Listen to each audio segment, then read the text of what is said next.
All right, this is going to be essentially a review and comparison of the 1989 Jazzinc Dioramas Batmobile, which is featured on my left, and then the Hot Toys version 1/6 scale Batmobile of the same license on the right. Um, I guess full transparency here. I live in the U.S., so to get the Jazzinc Dioramas Batmobile to the door is approximately 1775 or so, give or take. I can't remember if shipping was 250, 275, or whatnot. I believe it was 275, and the price of the Batmobile itself was approximately the $1,500 mark. So thereabouts the $1,800 mark. That's how much it costs to get that to the door, right? This is the first version that Hot Toys put out. I purchased it in 2015. It came out slightly before that, maybe a year before that or so, maybe as early as 2013. Don't quote me on that, but anyways, I got it after it had long sold out. Go figure, right?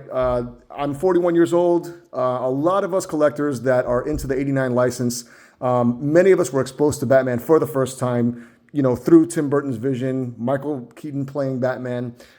So, when you have a limited offering in terms of quality collectibles, like well-made renditions of vehicles that are not Hot Wheels, that are a larger scale. It was very limited for a long time. So of course, anytime that something from the 89 or returns license is offered, it's going to sell out. It's going to do really well, right? So like I said, this is the first offering. I know recently in the last, I think they announced it maybe 2 years ago, Hot Toys at SDCC. It has since shipped, and many people have received their re-released version of the same exact Batmobile. Now, to my knowledge, the Batmobile that was recently re-released is essentially the same exact mold and iteration as this one here.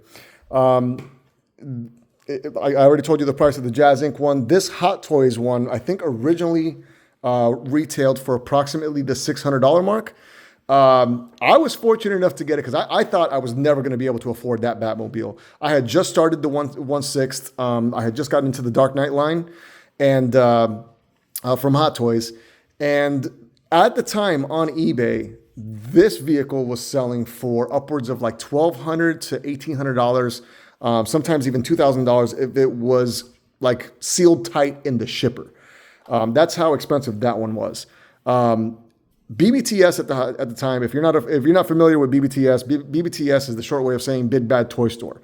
So bigbadtoystore.com, they were doing like warehouse finds of things that they, forgot were in the warehouse or maybe returns.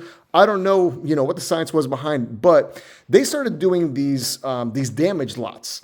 And at that time, they were selling stuff on eBay, and I believe they even had some stuff on their website.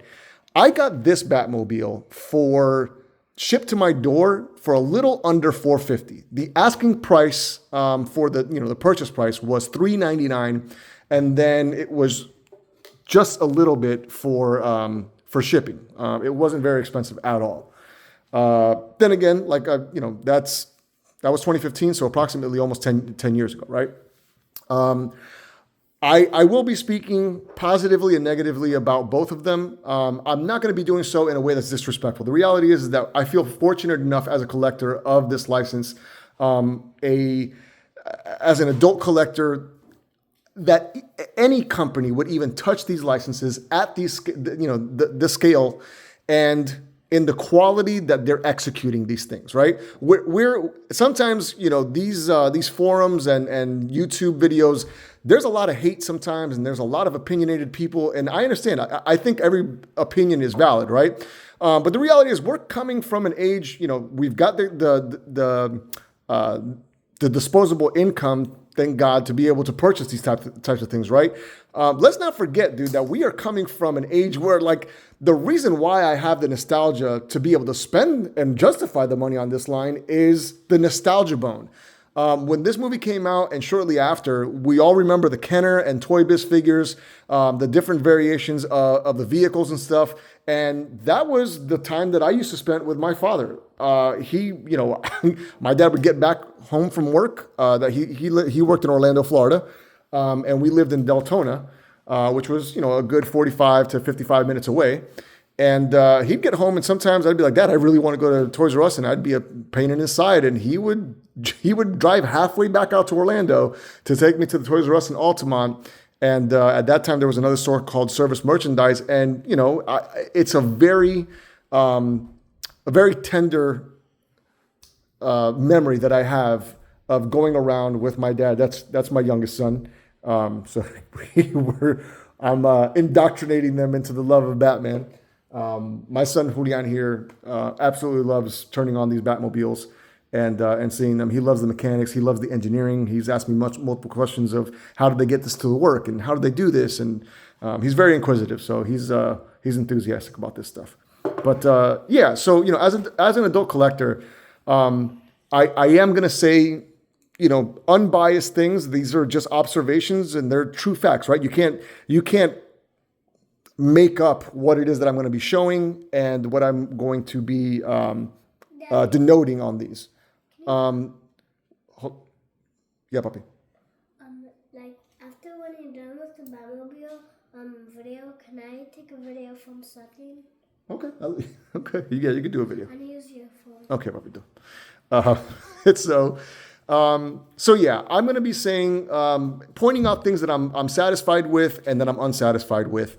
I will say now that being the fact that collectibles have gotten so expensive, for me, there's no truer statement than there is a ratio that I have to go by, and it is satisfaction per dollar spent. It's almost like miles per gallon. The satisfaction that I get out of owning anything that I have, there is a direct tie to how much I actually paid for it. So, sometimes we get stuff on the cheap. Like I got this for $400, okay? At no point in time over the last 10 years have I looked at this iteration of the 89 Batmobile and thought it to be inadequate or, oh man, I wish they would have gotten more accuracy or I wish they would have done it better or whatever. Like it's the only 1/6 scale Batmobile 89 that has existed in 35 years, people. Like we have waited over 30 years to get these versions of this vehicle, right? So this one came out about 10 years ago. So maybe it beat it a little bit, at the 25-year mark. But the reality is like I've never looked at this one and been like, man, it's horrible, or they could have done better here. I have been over the moon about this one. So when Jazzinc, I have his 66 Batmobile. I have the 89 1/6 scale Batwing from 89. I'm sorry. I have the 1966 Batmobile, and I have the 1989 1/6 scale Batwing. I don't know what I said the first time. Anyways, so, in comparison, are they both pretty damn amazing? Is anybody fortunate as hell to have either of these in their collection? And furthermore, have the disposable income to be able to afford things like this? Absolutely. That being said, there's obviously, once you get to a level in the collector game where you're buying things that are this expensive, your expectations start getting more well-defined, right? So, with that being said, I'm going to kind of get into it, and I'm going to turn on some lights and see if we can see some differences, right? So on the right-hand side, I'm going to go ahead and turn on the lights here. I put fresh batteries in there a couple days ago. Remove that access lid. And then, so we've got the Jazzinc remote control here. So number one is for the front lights. We can't see that from this angle right now, so there's no point in doing that. Number two is the rear lights, so we'll go ahead and pop those on. Then number three is for the cockpit lights. Number four is going to be for the turbine, so we'll go ahead and put that on. There we go.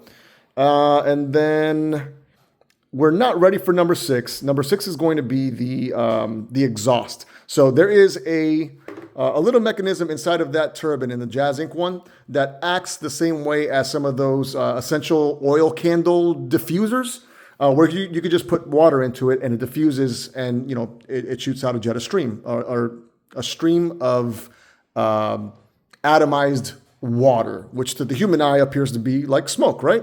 So we'll get into that in a second. Now, what I will say, there's going to be things that I'm going to be talking about that on video may not come as apparent or as in your face as, in person.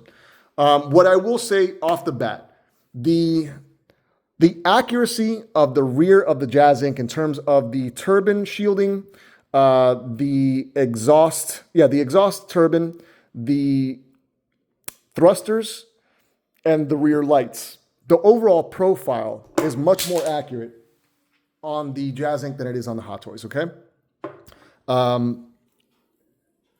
What I do notice, and I do like more, is the lights on the Hot Toys. Those are a bit brighter. Now, the downfall is that there is one, you could tell that there's one LED circular right in the dead center of the housing of the red lights, right? So while it's brighter, it also doesn't look as diffused or as natural as an old school car would have looked, right? Or even in the, if you screen, if you compare that to the on-screen. The flickering of the engine, obviously way more accurate in the Jazzinc model than it is on the Hot Toys. Comparing the lights in the Jazzinc to the Hot Toys, in the Hot Toys, there is one kind of center mounted, sorry for the shoddy cameraman work. There is one light that is basically just behind and above. Good Lord, there we go. There's one light that's just behind and above that centerpiece of the turbine, right? So all of this is kind of residual ambient lighting from that one light, where as opposed to the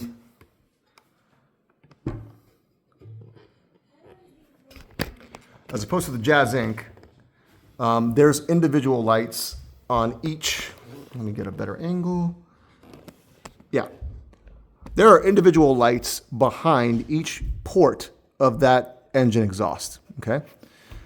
So once again, much more accurate. The fact that it has a flicker circuit in there so that they flicker like a real turbine would, representing the way that flames look. Flame is not a constant beat of light. Once it extinguishes, it kind of goes off, and the next flame behind it gets lit up and does its thing, right? So when it comes to the lighting, the concave nature of this light and this light here, much more accurate than the Hot Toys. The Hot Toys is basically a flat piece of plastic. It looks like they have somewhat of a like a frosted diffuser or maybe even sanded texture on the inside of that lens. On Jazzinc, it is, they used originally a Ferrari rear light. And so that is much more accurate than the Hot Toys. That being said, though, in person, it feels like this light down here is almost ambiently fed by the light up top. Also, these lights, they feel much more dim than the Hot Toys one. Now, you could say, okay, well, that looks more accurate or more pleasant. Being the fact that this is most times going to be on a shelf in a darker room and all that stuff, whatever, it'll seem a little bit brighter, right? But if you have your Batmobile sitting in a room that has a lot of light and, you want to turn it on during the day, it's going to be a bit drowned out. So I would have liked for Jazzinc to put a little bit brighter of a circuit for these lights. Now, going into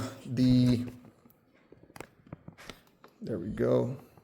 I should start off by saying I am by no means a professional YouTuber or professional videographer, but I just kind of want to go through the ins and outs of the Batmobile, right? So another piece that Jazzinc got right, that the accuracy is spot on, is these thrusters. The thrusters are held in by 3 pegs, and you can remove them like so, and I'll show you where they peg into the key slots. So there's 3 key slots right there. You can see 2 on camera, but these pegs right here poke into, correspond with those peg holes. The fact that they got these pipes going in and they're cut, to measure to be able to get right up against the body of the interior of the wheel well and up here, phenomenal. I do have a couple spots, let me see if I can catch the light, where there are paint globs. So, slight, and this is being extremely nitpicky, but there's some, pretty noticeable globs of paint that got overshot essentially on this piece. I don't have any overshooting really of the left side. Now, what I will say in terms of some of the engineering of it is that the thrusters, these thrusters on the left-hand side, let me see if I could plug this back in again real quick.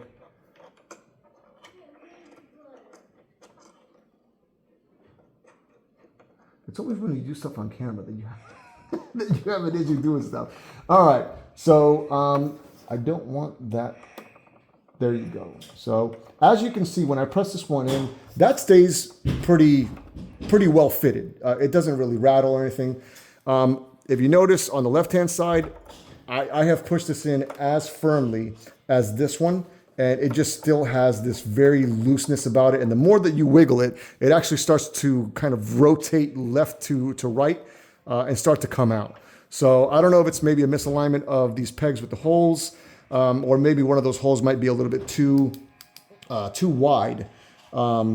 But essentially that can be fixed, right? Simple enough. We could either put a piece of two-way tape here, or if you don't want to add any more distance between this, because this should sit flush on this, right? You could put a dab of super glue just to help hold it in and stay firm. Now, some people say, and let me start by saying there are some modifications or some things engineering-wise on this Batmobile that we'll get into later on that we might have to do ourselves that some people might have an issue with. But you can see here, I'm putting this thruster back in, and it doesn't want to stay flush on the left, especially. It just kind of, as soon as I let go, it just ever so slightly kind of falls out and to the center of the vehicle. That being said, though, like the overall accuracy of the rear of this Batmobile is absolutely impressive. Here's good. I'm going to get to some of the negatives about this Batmobile in the rear, and then we'll talk about we'll go on to the Hot Toys, right?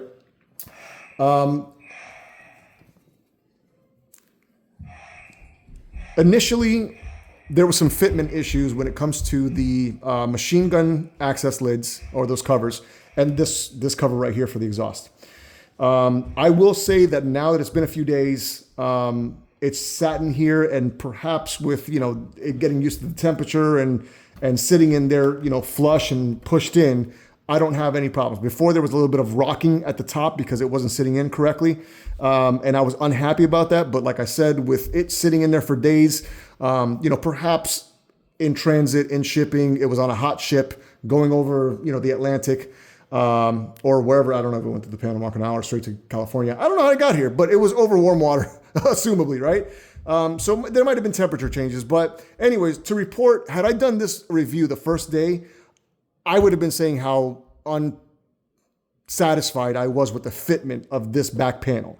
What I will say, though, is there are kind of two gouges, and I'm going to point this one out here. I'm going to do it with the red laser. It's basically right there, okay? And I'll turn the light back on. But if you could see, there's almost like a gouge. Let me zoom in on that real quick and rotate, zoom.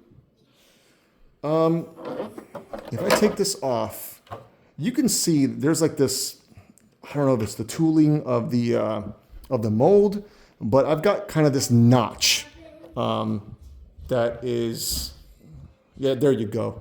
With a little bit of light kind of on that surface, you can see a little bit more. There's this notch that looks like it's like somebody just carved out a little piece of it. Once again, very nitpicky, but I think by the end of this video, there's going to be enough nitpicky little things that will justify my end thoughts on this particular version of the Batmobile.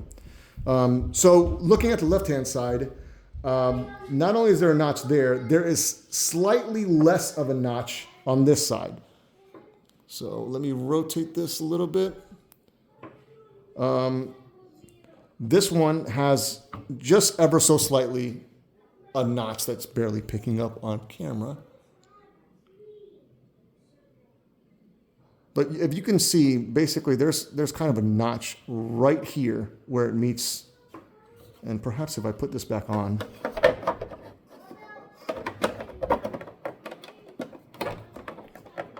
you'll be able to see that there's a little bit of a gap.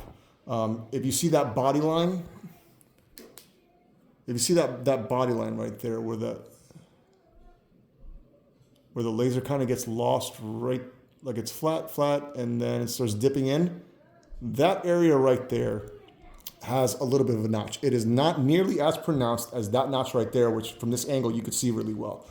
That's something that I wasn't too happy about. I would say the thing on the rear that I was not just unhappy about, but I was angry when I first got it out. And I'm gonna have to lower this quite a bit and zoom in. On the body line of the interior of the wheel well, on the bottom, if I can get this to stay. You know what, let me just remove this from the stand and I will do it freehand. All right. So it seems like there's a body line. I don't know if it's from the molding or if this is a two-part piece in terms of the body. But mine has like a seam line that is starting to separate. And that was from day one, the moment that I opened it and I put this down and I looked at the back, it was glaring at me because I was holding it up. So it almost looks like there is like a crack there. And when I initially saw it, I'm wondering, okay, well, I don't know why the hell this happened. And then I immediately started looking on the left-hand side and it's congruent with the left-hand side as well. So it seems like there's a body seam or a body, this is where two pieces join together. And somehow it was just either not adhered, fused well enough together, whatever the case may be. But right out of the packaging, it's separating. Not only is it separating, but more so on the right-hand side, there is ever so slightly some chipping of the actual paint where you could see some white or some type of, I'm assuming it is the primer underneath. That I wasn't too happy about. Another thing is you could see some of the pitting where there wasn't as good a job sanding down there. The other thing that I absolutely was not too happy about, anybody that has done any type of auto body work with Bondo or any of those materials, you know that if you do not sand perfectly, it doesn't matter how many times you sand or paint. Unless you use a filler paint, you are not going to get a completely smooth surface. And what I do not like is if you could see right here where that yellow light is kind of going across, you see some vertical strands. And here too, and in different directions. And if I were to take a light and go all around this vehicle, there are auto body sanding, and this is not superficial sanding. This is below the paint. This is below the finished paint that we actually see. There are sanding ever so slightly, of course. There's sanding gouges all over this vehicle. You could see some horizontal ones there just to the right of the light.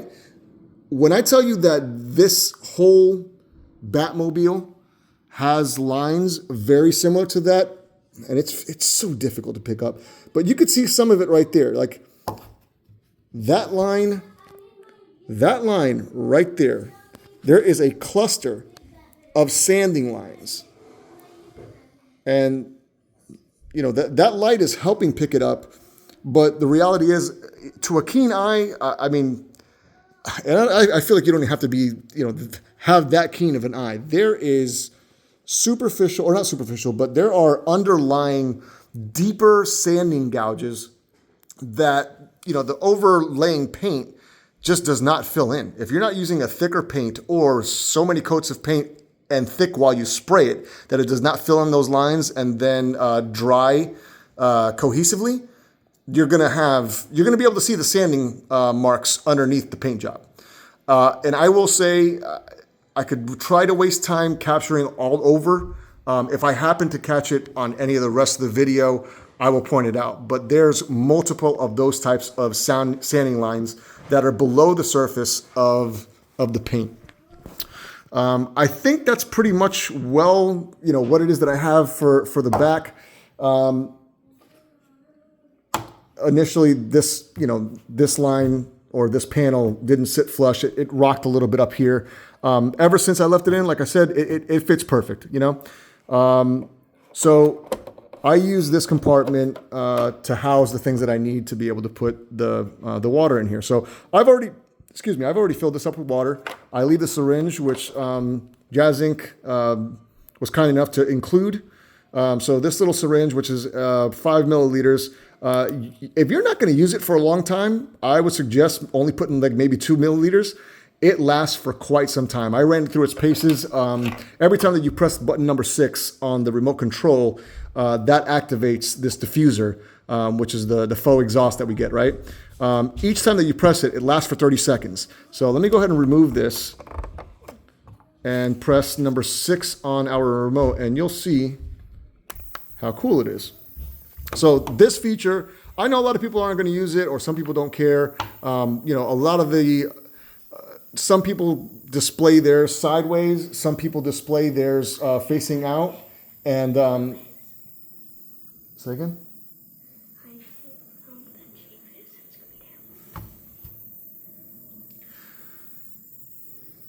Okay. Getting back. I'm sorry. My son is watching Scooby-Doo, and there's always a mystery of who the villain or the ghost is. So he's figured it out. Let me go ahead and put this back on. Oh, that's another thing too. I've noticed after the exhaust turns off, sometimes it turns off the light, and then when you go to turn the light back on with number 4, it will kind of misfire, if you will, and it'll take a couple times of pressing number 4 to bring the lights and the exhaust back on. I'm not too sure if that's an engineering gaffe or oversight, or if it's not even a problem. I mean, the reality is, as long as it comes back on, I don't think it's really that big of an issue. So the I use, if you can tell. When's